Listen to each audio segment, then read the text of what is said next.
Yo, this is from Pantilla already, the DJ already. Baba saibunze muwala honaka. Mama wali nsomesa ninkula. Ninfune omulimo. Otazuzanga mpalido kunonya.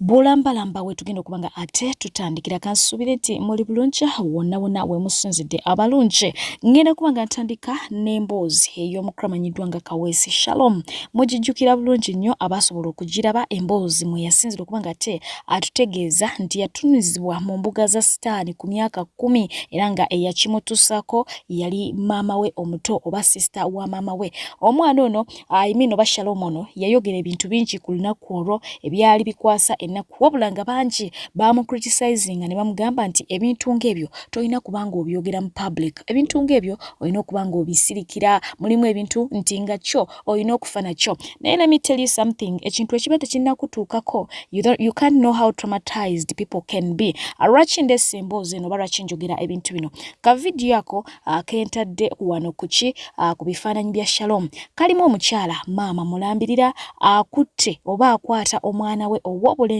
atasukka myaka 6. Yes, agenda maaso kubanga ate amukabasanya naye nga bwewetegereza obulungi omwana ono omukyalo nateeka okubanga yamuzaala era nga wennyini awo ate waliwo ne baby omuto okitegeera ow'obuwala. Byonna bino abikola ng'omuto oli alaba ow'obuwala. Yeebasa omwana ow'obulenzi n'azannyira ku busajja bwe n'abunuuna n'abutakula n'abukola byonna by'ayagala. Bw'amala naye ne yeggyamu engoye n'aba nga ate yeekozesa ku mwana ono ebintu eby'ekikulu. Amukwasa emabega we ewava obukyafu n'amukombesaayo n'amuyigiriza emize gyonna emikaba era nga akatambi ako kawanvu ddala katuukira ddala mu ddakiika 5. Kino kikuleka waggwe omuzadde, abazadde oba ennaku zino tuliko ebikyamu ku mitwe.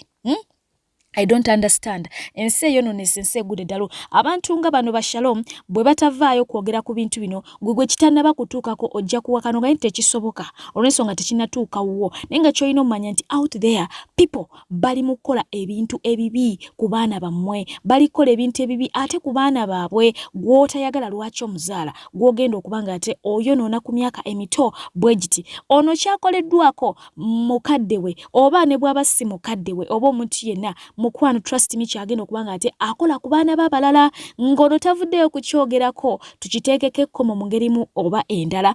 Omwana wo ajja kubeera nga ye ali innocent ku ssomero, ono guba traininze oba gwazanya naye ajja kujja atatandika okubanga atraininga owuwo. Jalaba omwana nga alina emize egy'ekikaba gy'otamuyikirizanga nakogamenza omwana sisula naye mu kisenge. Nze omwana tandabangako nga ndi bwerere, byakola abiyigirawa abijjawa, kumbe ate bato banne bo gye bawangalira mukwano balinayo emize mikyamu gye bakola ki gye bayigirayo. Abakyala bwe bavaayo okwogera ku nsonga zino tubasapootinga nnyo ne tuyimirira nnyo wamu nabo. Bamutusako Ogwabulisa Manyi bambi tuwulidde fulufiga nga abyogerako, Luwirati abyogeddeko, bangi bazze babyogerako era nga bangi bazze bakyazibwa ku mpewo. Lwaki Shalom yo omusajja bw'akyogerako kifuuka ekibi? Lwaki mbadde njagalako nga ate nkutegeeza nti abakyala bakwatira ddala abaana olw'akatambi ako gwayinza okuba nga okeetaaze osobola okujja ate mu bokisi yange nemba nga nkakutuusako naye nga ky'olina okumanya ensi erabika yo yagudde eddalu.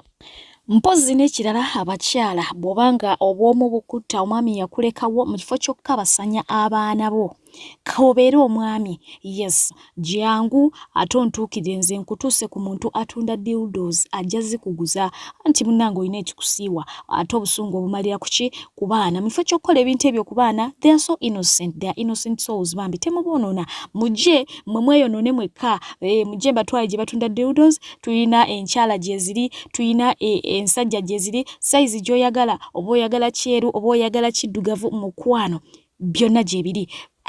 Muyina emitima. Weewaawo okudda ku mulamwa yesiye mama Kikaba omukyala Shiba kalungi akatambi kano kagenze maaso okubanga ate kasatulatinga olwo nno bangi ne bongera okubanga bakona mu stamp nga bagamba nti Jeff ye taata Kikaba oluvannyuma lw'okuba nti yalabiddwako mu katambi ate nga kalabika si kapya kakaddemu kuba Shiba yakola ki yateekako weight ye taata Kikaba oba kitegedde. Weewaawo ye omukyala amanyiddwa nga Maureen Nantume atendekedde ddala omwana ow'obulenzi era nga signs zonna weziri ziraga nti omwana ono yantukuba omuziki mu future awo alinga ali yawani warema. Omwana ono ageze maso kubanga ate akola obyamuko naye nga mukadde ke kamutewerabira nti ate ne mami alina concert ateekateeka. Nengwe wagulu tukuyimuka ejatiwa memunda Yesu tukuyimuka nusijona Yesu tukuyimuka mata yenjimi yakoze yenye yumija namagwe. Hi guys, Maureen Nantume here. Guess what?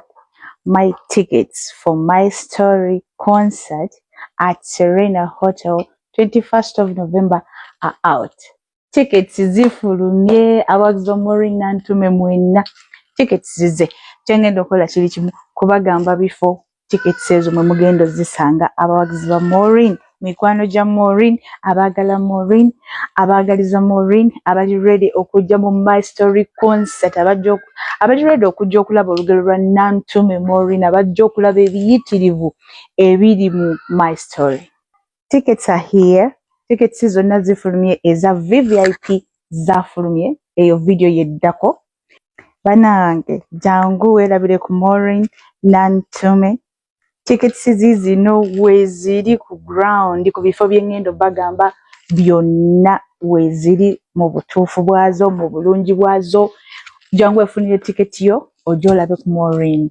Buli omu ogenda kufuna ticket mu kitundu kyo. Ebifo bye bino tickets wozisanga kati wenjogerera weziri si bya kuzinoonya.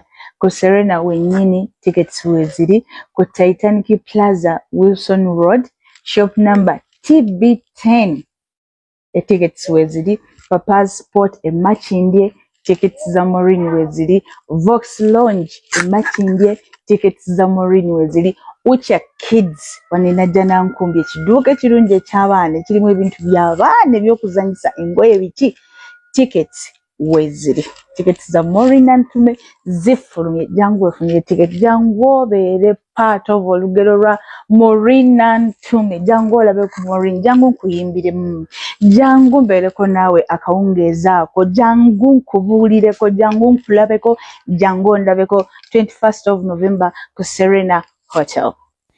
Songa teru yeno ye Bebe Giana agabana amazaalibwa n'omukramanyiddwa nga ow'ekitiibwa Mathias Mpuuga Nsamba. Bebe Giana muwala w'omukramanyiddwa nga Honorable Joel Ssenyonyi awezezza emyaka gye 4 ate ng'eru yeno ye mukyala Bindeba nga bw'omanyi nti ajanjawazanga bulijjo yajanjawazizza we yaweereza omwami we obubaka obw'amazaalibwa. Yagambye nti and happiest birthday to the man who knows what real love means. Knowing you is knowing love. I love you so much, my better half. Cheers to your new age, Bindeba Raymond. Omusajja oyo akyasinza okumanya okwagala kyeki wadde nga abangi mu kusooka tebamutegeera nga bamanyi tamanyi kwagala olwa history gwe yali ayina mu nsonga zakye z'omuhabbati. Nakatumwagalize naye amazaalibwa amalungi. Yenna yatandika ebintu bino yabitandikira ddala ngamba ebya wishlist okitegeera nga amazaalibwa g'omuntu gasembedde ye Jowiranda byateeka okukwe kyenkana yafunye byonna. Kakati nno muwala amanyiddwa nga Linda Dani bw'atyo naye yerabiseeko ne wishlist ye agamba nti ekisookera ddala zirina kubeera ssente.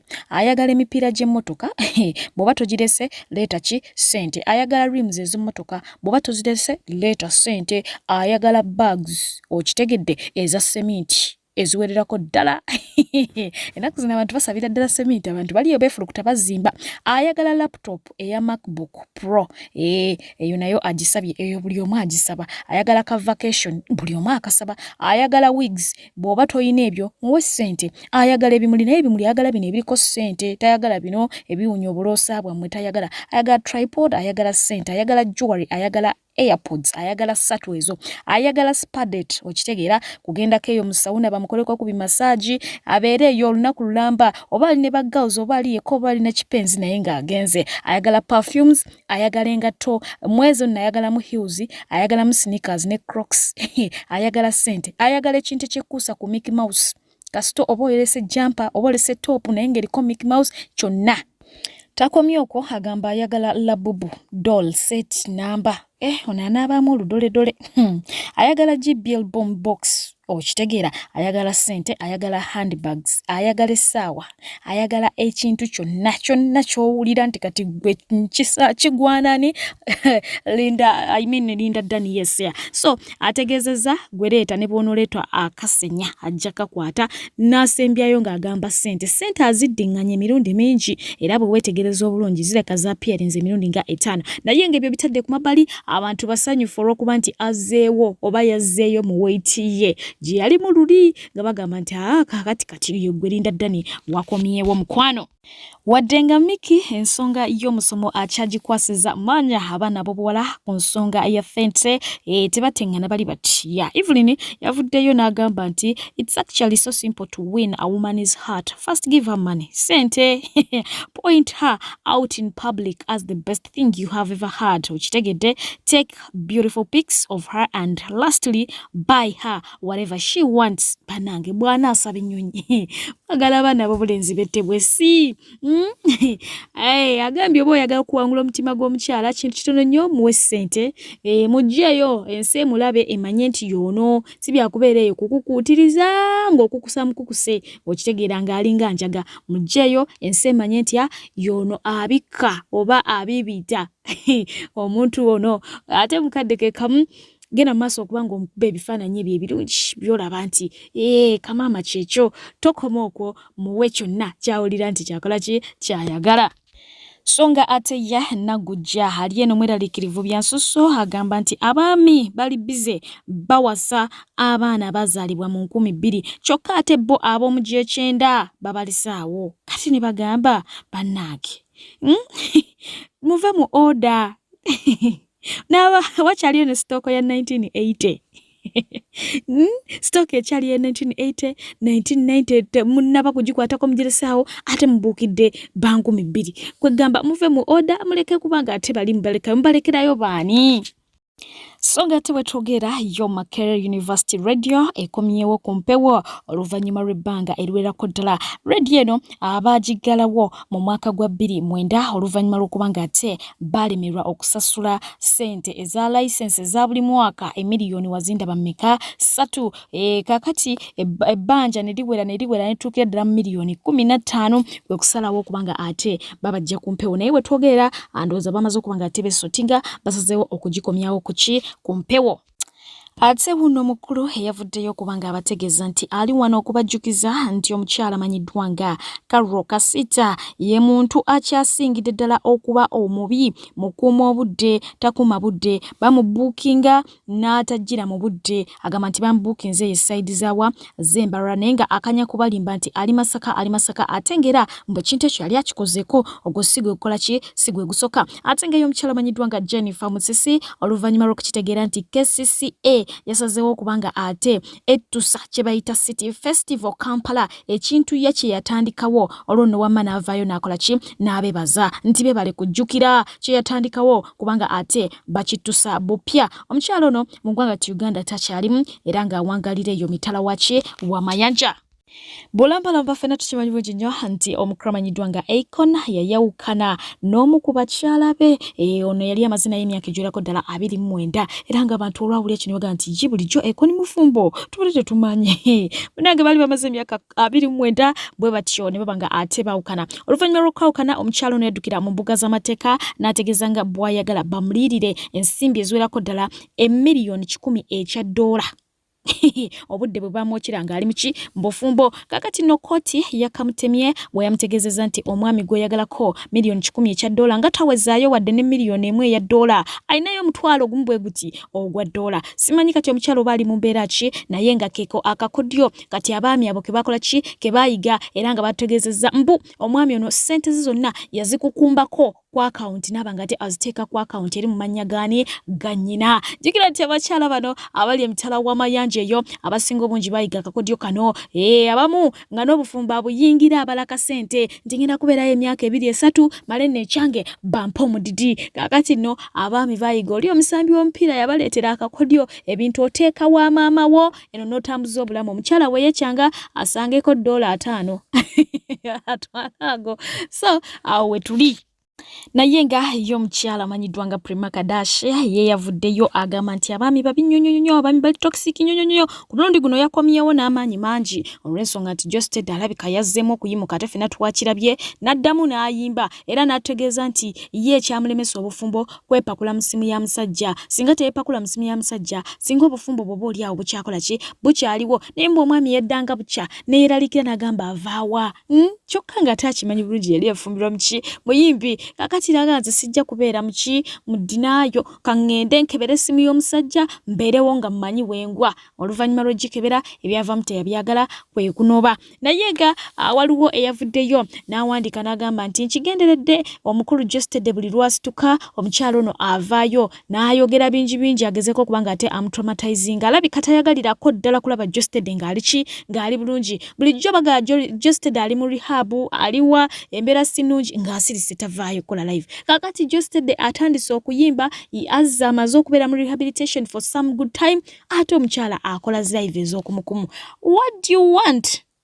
So ngate ye omukramanyiddwa nga Nubianly yayongedde okuba nga amenyawo oluvuvumo olwali lwogerwa wadde nga mukyala we yavaayo n'ategeeza nti account bagihakinga senga acid n'alemezaamu olimba igwe yabiwandise tebagihakinze ebyali biraga nti yali afunye obutakkanya ne bambu era nobye weewaawo yabadde anniversary yabwe ndowooza 1 day back bwe watyo emabegaawo so n'avaayo n'awandiika obubaka bungi n'agamba nti weebale kubeera mugumiikiriza mukyala nkimanyi nti siri muntu oyo ali perfect era sibadde mwami musufu gy'oli naye nkwebazaako kimu kyakubeera mugumiikiriza era nkusaba oyongere okungumiikiriza n'okubeera nange mu mbeera yonna nkusuubiza nti sijja kuyiwa nja kubeerawo mu mbeera yonna wonooba onneetagira kubanga naawe obaddewo emyaka gyonna gye tukoze ki gye tumaze ffenna mubaddemu okusika omuguwa mubaddemu bino na biri naye munnange n'osigala nga wooli ku kiddo kyange nondaga nti tolina gy'okola ki gy'olaga so n'olwekyo n'amwagaliza anniversary ennungi naye nga omusuubiza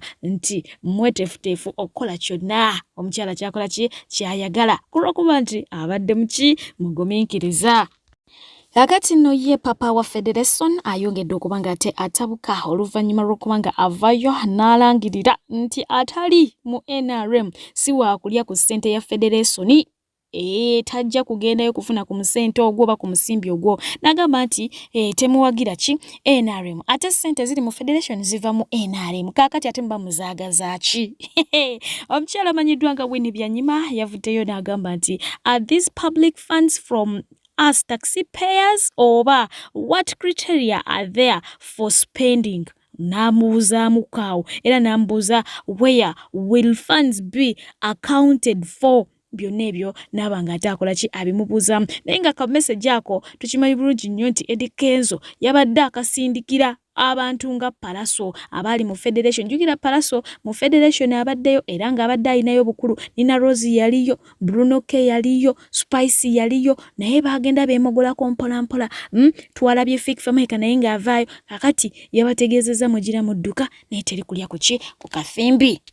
Awo nno ye omukramanyiddwa nga DJ Jacobo omutuze we yayingiridde mu lutalo oluvannyuma lw'okukitegeera nti Norbert Events ayina byatakulaatakula ne Chameleon ku nsonga yani ya Eddie Kenzo. Sente zaleese obuzibu gwe ky'olina okumanya era nga nasembayo okutegeeza nti Bebe Cool Dr. Chameleon si basanyufu eri Eddie Kenzo nsonga eziva eri zakasente kakati nno ye omukramanyiddwa nga DJ Jacobo agambye nwanira bwerere yayagalira ddala jukanti alina president bwerere ddala mabega era nga akoze video ekikenzo byamukola lwakiyamunyingira lwakiyamukyawagala nwana bwerere kitegezaako manye mwene Kamili kusonga ki wennyini wenjagala okuba nga ate ntandikira teri kunsasula teri kola ki ze Eddie Kenzo nja kumwesobolera. Weewaawo ebifaananyi bingi bitambula ku mikutu megatabatu ebiraga nti waliwo ekihabatiina ekyabaluse wakati w'omuwarabu ate munange n'omwana yagenda okwekubira ekyeyo mu linnya erya Kadaama era ng'ebifaananyi ebyo byatambula nnyo ku mikutu migattabantu ne batulaga nti embaga ekwajjeza maama famire bonna basanyufu bakkiriza naye ng'abaana beewuunya banyinaze kutungwawo ekintu mwongedde okukiwanika kakati nno ye mukitadde ku level endala naye AI kena kusula ku baba n'awabula abaana abali mu nyumba bikole naye byonna ebirivaamu mwongedde okweyagaliza abawalabu mwongedde okubalaga nti nammwe muli bantu sibalinaako buzibu awo okawe tusobola okuyita okufuna obuganza obusinga teri kiyambye enkolagana z'amawanga nga intermarriages ekyawanguza abaddugavu mu America kwe kuba nti bagetinga in touch n'abazungu ne beezaalamu gemaanyi ge tulinayo era nammwe olugendo mba mulutandise olututeeka ku mwanje ennyo mbasabira mukisa kubanga we tutuusa abawalabu tetukyayawukana nabo be batubeereddewo be batuwadde mu kalimu be bannaffe ddala bwe muba mmwe abakyagala okubateeka ku mwanje bwe muti mubafuule baataata ate ffe kitukolera nnyo kubanga tunaagenda okukuba obusimu mu intaanaafe yeeyo ng'aliyo ye Kelvin Kayanja yamuzaala yenna Mutebi nti yamuzaala mu 2024 essaawa eno muna Uganda mu Saudi muna Uganda mu Emirate muna Uganda mu Oman muna Uganda mu Jordani olugendo olwo mwebale kulukwasa maanyi naye mubeere beegendereza ekintu kemukiteekamu kifuba kale abagala okugenda ebweru banyinange eggwanga lya Kuwait bawaita ne bawaitress salary kamu 8 sente zoteekamu zize kuli mu ngalo bakusuza bakuliisa bakujjanjaba ate nga oyina ne vacation buli mwaka nsabo nnoonyeeko ewange tojja kwejjusa era abantu balaba mbatambuza ku noti 7145745 oba noti 74 noti 672684 agikwata yenna ajja kutuusa ku offices zange kukoleko ogende ebweru wepakasize. Abantu bewunyiza nnyo ensereka eno kwe kusalawo kubanga ate njireeta wano gwe atanaba kubanga ogirabako nawe ogirabeko era ng'ebibuuzo byabadde bingi simanyi oba omukulu ono alikomawo nannyonnyola abantu oba n'abawa ansa ku bibuuzo bye babadde babuuza mu comment section. Ensereka eno yakukozesa mayinja gano ge twamanyiira okubanga ate gakola mu compound oba okitegeera oba ne gakola ku bisenge we bati amazzi okubanga tegayingira kwonoona ki kwonoona mayumba sometimes abamu bagakozesanga decoration kakati ono yagalese ng'atulaga nti bagaseresa era ng'atulaga nti ekizimbe kiramba bakiseresezza amayinja gano. Ebimu ku bibuuzo by'abantu byabadde nti amayinja ago tegasobola kuzitowa negaleeta obuzibu kubanga go mayinja tegasobola kuzitowa kuba obuzito bwago tebutuuka ku mabaati tegayinza kuzitowa negagwamu negatutta ye enkuba gye mugamba nti temwagala sound yayo kubaleekaanira nga enkuba enyuma nnyo nga ereekaanako ku baati cause it's natural okitegeera kina feeling gye kireeta ey'enjawulo. Anyways ebibuuzo byabadde bingi gwe kyoyinumanya naye katusooke twaba omukulu ono byannyonnyola ku point ena tetweyongereyo.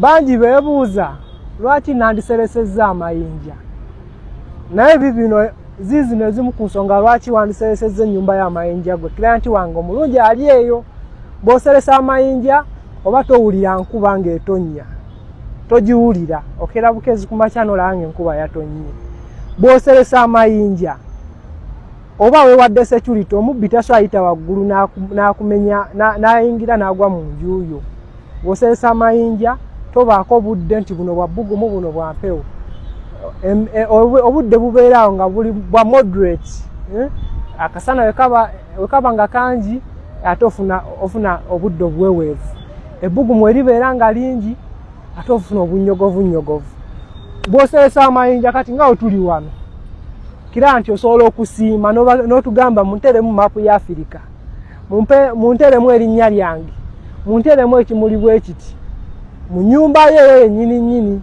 ekitali mu nsereka ndala amazzi agava kuno waliwo yambuuziza muganywa amayinja abagakozesa mu kufiltulinga amazzi oba mu kusengejja amazzi era amazzi agava kuno gaba malungi nnyo osobola okuganywa n'ogafumbisa ewaka. Okuseresa amayinja kikuwa erinnya ery'enjawulo mu kitundu kuba kino eyadda tekisangika osobola ku kitundu katugeze obeera nansana naye nga naalye namuŋona amanye ennyumba weeri enserese n'amayinja kikuwa endagiriro ennungi nti mu kitundu obeeramu ggwe wekka ya Atsengeyo omukramanyiddwa nga Janiel Zamba avuddeyo agambye nti ku mulundi guno agenda kufuukako motivational speaker wammwe era nga abakubiriza obuteekubako njawulo mu bulamu abantu tusukka okwekubako enjawulo ku bintu ebimu kakati ye alina ensonga ze zaleeta lwaki tolina kwekubako njawulo. Muganda wange teweekubanga enjawulo nje njagala otegere mu bulamu buno bwe tulimu era wano tuli mu rehearsal buno bwe bulamu bwo bino byogamba mbugunda jakunda bagundi yani who the fuck are they mu bulamu bwo and see rehearsal this is your real life if you ain't realize that yet then tonatandika kunyumirwa bulamu. Nobody's opinion matters, none.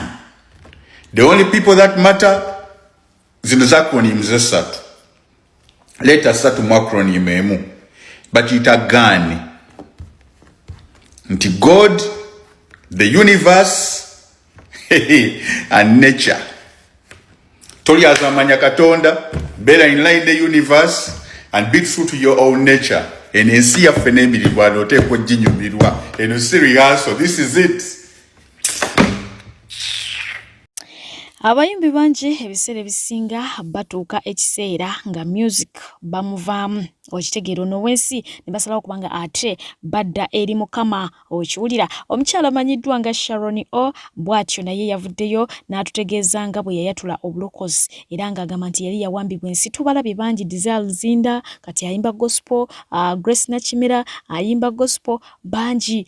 Twalabye n'omukulu amanyiddwa nga Jeno Eredu oluvannyuma lw'okubanga yava muki mu lwokaano lw'okulwana n'emmundu kakati enjiri yagibuulira abeera na ku kituuti n'akwatira ddala. Waliwo omwana yamugambye nti gwereru ne wonoobuulira enjiri neeva kuno nedda kuli mu ggulu togenda kuyingira. Alinga yakola ku geeti ly'eggulu naye nga ye Erweru egundi enjiri agikwatidde ddala kannabwala agitambuza muluka ku muluka ewaabwe eyo. Ali very serious. Ngenda kwa gatemba tusako omukyala Jackie omukyala ono yaliko mu obsessions abajjukira ebiseera ebyo era nga obsession emaze okubanga ate esaanawo ne bekutula mu Shiba Nadderi, Ellen Lukoma Nadderi, Cleopatra Nadderi, buli omu n'amasuka n'akwata gyakutte ye yasobola okubanga ate asigalako n'ani omukyala ono yasigalako ne namanyiddwa ngani aina gwe yasigala naye nga bayimba awo naye atera ne bitagenda bulungi ate oluvannyuma n'akiviiramu ddala. Tulabye omukulu amanyiddwa nga ono yatuyimbira Sisiri Twamukoye naye yavaayo n'ategeeza nti ebyensa bimaze era kati yasiramuka tayagala n'ategeeza nti n'ennyimba zonna ziri mu library bazijjeyo bazooke akooye naye ng'abantu bamugamba osaaga ziriwa z'ogenda okwokya. I was a secular artist. Nali muyimbi wa munsi. To put it in simple terms, okukikwanguyizaako kitegere mangu. I had no respect for myself. Nali seewa kitiibwa nga neeweebuula. Hallelujah. Amina. So when I got saved, kati bwe nzija n'endokoka, when I met God, n'ensisinkana Katonda, the devil reminded me Sitaani n'anzijukiza of those tiny shorts I used to wear obupale bwange obumpi bwe nasabulanga and parade myself among millions, thousands of people. Nenzija nenyimiriranga mu maaso g'abantu nenkuyanja y'abantu abangi in concerts. Mu konsati. And then the devil would whisper to me, awo wennyini nga Sitaani ankubirawo akaama. It doesn't matter how long that dress is. Si nsonga olugoye lw'oyambadde luno luwanvu lutya. We have seen it all. Twabiraba dda. Ladies, abakazi, to tell you okubuulira that it was heartbreaking nti kyali kimenya omutima is an understatement. Mba nkiwewudde nnyo kye njagala kiveeyo. So now what the devil did kati Sitaani kye yakola was to draw me away kunzijjawo and to make me doubt nandeeteranga n'okubuusabuusa the grace of God. Ekisa kya Katonda. So I started to think that, okay, yes, maybe. Netandika okugamba oba oli awo. Maybe when he paid it all, he didn't mean all. oba oli awo bwe bagamba mbu nno byonna yabisasula byonna tabimalaayo bulungi. The devil made me feel like Sitaani n'ampulizanga there's a category of sinners that God will call back, but I am not anywhere close to that. waliwo ekika ky'aboonoonyi Katonda basobola okweddiza ne baddawo bulambalamba naye nga nze sikiriimu ekika ekyo. Ladies, I don't know if there is anyone who can relate to my story. Simanyi oba waliwo omukazi asobola okwegeragiranya ku lukyennyumya. But I'm here to tell you. Naye ndi wano okugamba.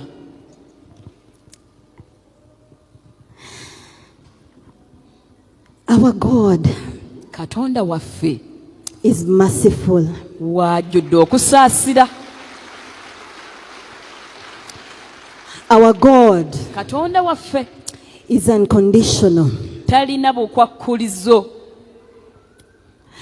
Because you see, when he saved me, Kubanga bwe yandokola he actually did not flip the pages to look at my past. teyaddayo okutunuula mu biri bye nnali nkoze ebibi mu byafaayo byange. And that is what was disturbing the enemy. Ate ng'ekyo kye kyali kitawanyiza ddala omulabe. Because she felt like Kubanga yawuliranga she's losing out. afiirwa. So she started targeting me from all corners. N'atandika okunteegera mu buli kasonda. But you see, God will send you his angels. Naye olaba Katonda akutumira bamalayika be. I want to thank my mother. My mother, she's here. Njagala nebaze maama wange ate nno waali wano maama Mommy, wange. please stand up. Maama wange y'oyo. This is Mommy Rachel. Ye Mami Namusisi Rachel. Busurwa. Ye Mami Rachel Namusisi. She's my mother in love. Ye maama wange mu kwagala.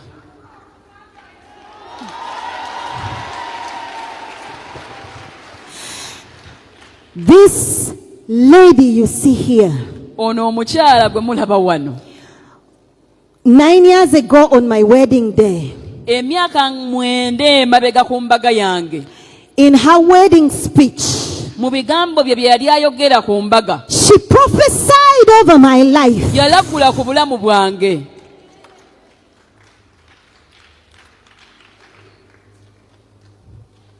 She said, N'agamba my daughter-in-law is going to be a vessel muwala wange afumbiddwa mutabani wange agenda kubeera ekibya in the house of the Lord. mu nnyumba ya Mukama. Ate nga yo mukulu amanyiddwa nga Jengo abangi gwe mumanyi nga Barnabas yavuddeyo n'atulaga nti musanyufu nnyo okuba nga yawulidde nti ate munange omukyala Flavia Namulindwa kyaddaaki yamaze nabeera nga afuna kaadi era nga bw'ati bwe yayolesezza essanyu lye ng'asanyukirako Flavia Namulindwa. Amanya nedopozi simula Paul Jingo wano batongole nkomyewo kati nno kano njagala kaisa bwangu kubanga ngenda kola ndi mu bwangu nziruka nemba desinza batakikola mbadde ndi wano kuma chenyenyenyenyenyo mukwano gwange mbadde ndudo okumuwuliza nankubire simu nangamba Paul olowooza Namulindwa kye kyamuweesezza kaadi nemugamba Namulindwa ki nangamba Flavia nezijukira my friend my best journalist she's one of those good journalists I've met in life. Omuntu yali ankozeko interview nempuliranga it is really that interview. She's not this kind of tabloid. Namalaga yongera mu ebintu. Now, nemugambe kintu kiri kimu nti Namulindwa twebamuwadde nti lwakuba amanyi nnyo. Talina bumanyirivu mu parliament, talina kiki nnyo, si yasinga kiki, wabula ekyamuweesezza bwetoowaze.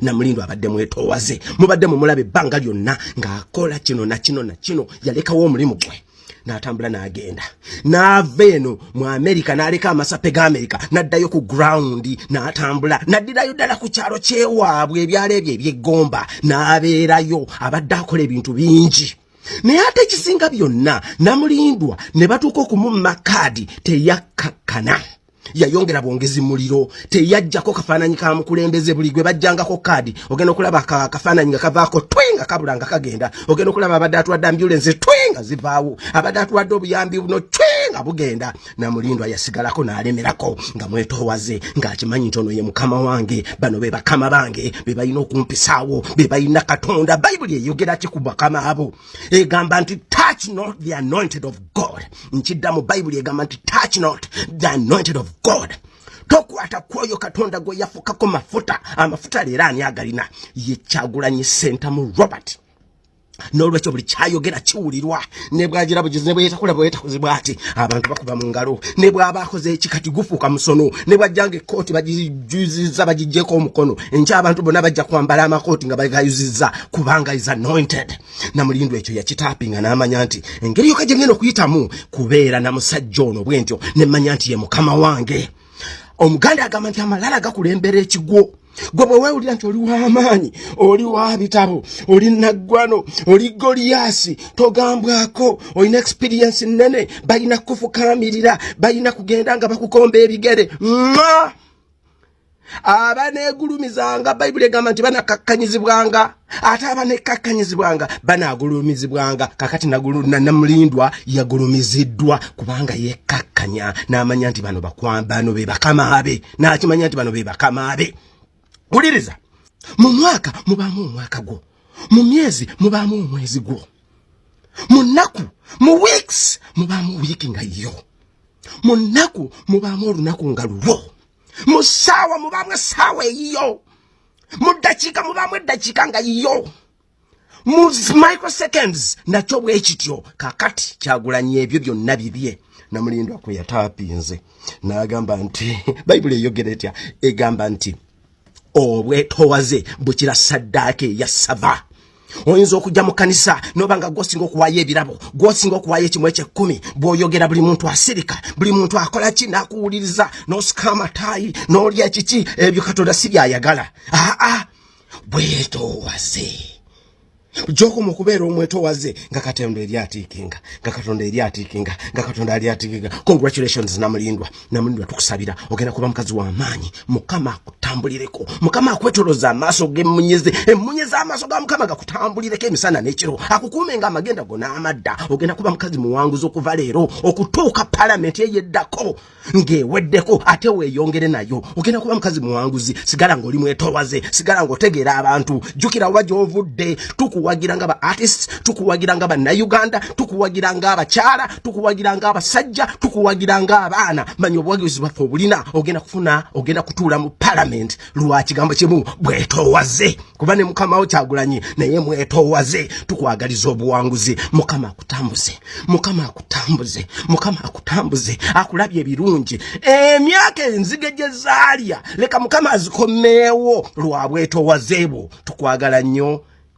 Mukama abankuumire mwenna. Congratulations Namulindwa. Bulambalamba wenyini sigenda kwanga ate nsuka wahangera kwanga ambasibuza abafumbo ababiti. Yes, Akatambi kano wandibanga wakalaba wundi yandibanga tanafuna mukiso gukalaba nayenga kaliwo mu September webayogera ebintu bino wewawo kasatulatinze nnyo this October. Ngenda kwanga nkabalekera lwansonga nti obufumbo bufuusa akatiro obufumbo bufuuse ekizibu eri abantu abalala era nga ebyokweyombekera n'ebyobutawasa abangi kati bibasingira ddala okubanga abalabamu omuki omulamwa ne stories eziva mu bufumbo oba mu bafumbo zongerera ddala okutiisa abo abatannaba kubulinnyamu ne bongera okubanga ate babutya okuweereza mpatapice naye nga nkutegeeza nti mukadde kano neetaaga ba cleaner abagenda okwanga te bakilininga mu ggwanga eryakata ejangu visa ogenda kwanga te ogifuna mu bbanga lya weeks 2 zokka obeere nga te ovaawo netaga abaana ba drivers abobulenzi mainly atenga netaga ne ba riders. Yes, netaga ne ba maids ebifo byote bigwayo bya maids buli sawa bibaawo kubanga buli kadde wabaawo maid akola ki ali nyenyenyo okuddeka mbadde pije okubanga mbaweereza tewedabira airport pick up mubere bulungi atukumira mpeera abankumire mweraba benna kafumba emyaka kati tuwezezza na 9 mu September ono emyaka 49 yadde twatandika tukyaliko naye waliwo omuntu abadde ambuuza nti okikoze otya myaka 49 ne mugamba takyalina gyalaga ne mugamba nti omwami tankuluusanya. Abaami abali wano tokuluusanya mukyalawo, ajja kukula nga naawe bw'okula ayongera okuba nga akusanyusa nga mwongera kweyagala. Gyakoma okukula n'obufumbo gye bukoma okukula gye mukoma okuba nga ate mweyagala. Kama yeebazibwe. Kati nkusaba Alex, twabadde twogera na Uncle Paul ne tugamba kubanga Alex ayina obwetoowaze obw'ekika ekyawaggulu obutasangika mu baana balenzi, era ffe twagamba Alex yayogera bigambo ki, yatandika atya, yamuyimiriza, yamulindira mu kakolinde yakuba esimu nagamba daddy ambita daddy ndeto nafunye omuwala ne muganda wafunye omuwala muleta tujja mulaba nalindi awo baba nga amulese namasuba nentunuli omuwala bwe ntine ngamba ono muwala yakukiriza genda maso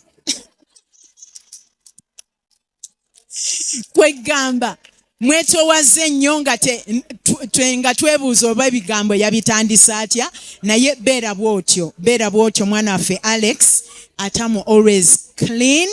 Nze ne bwe mba nsibye waka nyambala nga agenda, olumu yambuuza ogenda wa, ne mugamba wendi siri muntu nnyo wa make-up kubanga eri Masaka ewaffe gye nakulira nga tebamanyi nnyo make-up. Sigamba nti osigale ng'oli wa long ago, but natural look ebeera natural beauty yeeyo. Kakati ebigambo by'omukwano Alex ne Sharon bibeeremu ekirungo. Wayinza okubanga wandibadde oyogerera waggulu n'ambaati ne gagwako, naye bw'obeera ng'oyina ekirungo ojja kwogera Sharon akutegeere bulungi, ne Sharon ojja kwogera Alex akutegeere kubanga ebigambo byo biri seasoned. Era bwe tuba tubuulirira abafumbo bwe tutyo tubagamba ebigambo byo bisseemu ekirungo, owulire kiro kye bizitowa nga bwe kinaatuukayo eri kinaaba kizitowa buzito ki, era anaasobola okukyetikka. Era ekigambo ekyo onoddamu n'okyogera enkeera, oba bw'onaakirowoozaako ojja kuwulira ng'oswala.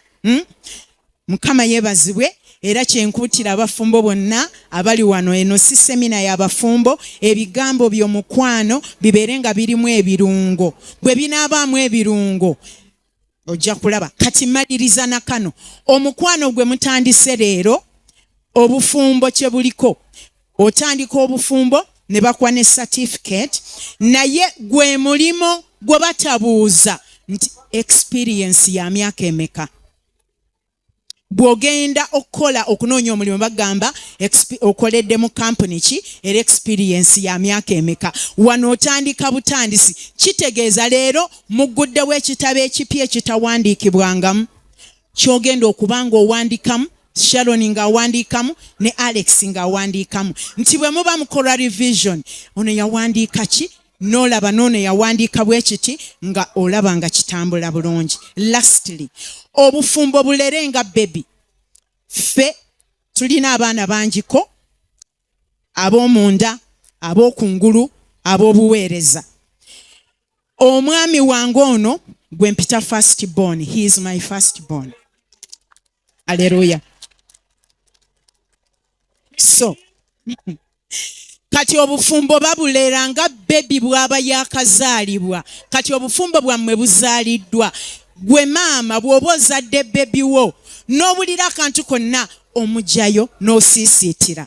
Bebi bamulerera ku mukono guno kubanga we wali omutima. Omwana we ateekwa okufiiringa entunnunsizo. Alex ne Sharon, omwami ateekwa okuwulira, omukyala ateekwa okuwulira entunnunsi z'omwami asobola okusoma. Omwami wange alinga oba atidde, omwami wano, omwami bamukuumira wano naye tebamukuumira mita namba, okay? Bamukuumira wano. Haleluya. So bebi bw'abanga azaaliddwa bamuwa obugoye obunyirira, obugoye obulabikako obulungi. kwegamba naawe obufumbo bwetyo bwe buba bubeera bebi bamusisiitira bw'abaawuko nekyabadde obufumbo busiisiitire bwabeerawo ekintu kyonna omwami wo musisiitire oba omukyala mulereeko muweekeko okay musituleko muliiseeko haleluya kati tumaliriza zomanyi waliwo kati eba social media balina kibayita TikTok. Omukyalo ono yajja n'ayogera ekintu mu semina ne kigenda viral. Nabagamba nti omwami wange munaaza. Gwe olaba myaka 49 nze nteekwa okuyiiya okulaba omwami owange asigala atya nga nkyalabika bulungi gyali naye nga omwami owange munaaza. Abakyala mulekera okutawanya bawo naaba Bayibuli egambye nti omuntu bw'anaaba ebigere. Gwe ale oyo omwana gw'otutte embooko naawe oli mbooko ojja kukuba nga bakukuba. Abakyala mulekera okutawanya bawo naaba Bayibuli egambye nti omuntu bw'anaaba ebigere. Ojja kunaaba nga bakunaaza naawe ng'onaaza ebyo ebyensonyi ate nze tebandaba mujjeko ettawaaza ogijjangako n'okiraba. Mweraba eno gitambuze ate nnyo uliriza naddala abavubuka abato abaana bato aba generation eno kino kyekiseera kyammwe baganda bange okukyusa ensi yammwe akkirizeganya nange gamba Sadamani Makebe. Alright, manyi bulungi abasinga obungi eyo video mwagirabye eka ne mwebuuza nga tenabakozesa ku masannyalaze ge. Nze nakitegera nti 3 phase wabbula ate wa buseere nnyo kati buli unity gy'ofuna gikozese bulungi mbala sinza kupapira mu bikata mu 7 gyatuse mu lumonde yo mu nsiko ninga akankomewo nga maze n'okulowooza ngenda kukozesa ki umeme yange unity yange mpuliriza bulungi wotulaga mu maaso awulo makimanyi nti internet egenda kusalwako emekisa kyenda ku 10 egenda salwako nga bwe gwali mu kutandika 2021 kati solution ki omukulembeze gulo yatugambe bagenda tugamba nga bwe tubalina soko olirize ku yange tomazizo banga na zezimu kankosa kugana masanyaze nkugambe geno downloading app bagiyita Beat Chat kanjiddemu Beat Chat efananga ojiraba wenchaddeko ku yes teyetaga data wifi nedda ekwesa bluetooth kadigosheka wati musimu yo bwemanga jina mungo jina so okunywa mu range ya mita 10 atamanyi mita 10 yime akasaye ko mupira mweno golo mba ku gole ddako ku mita 3 so times 3.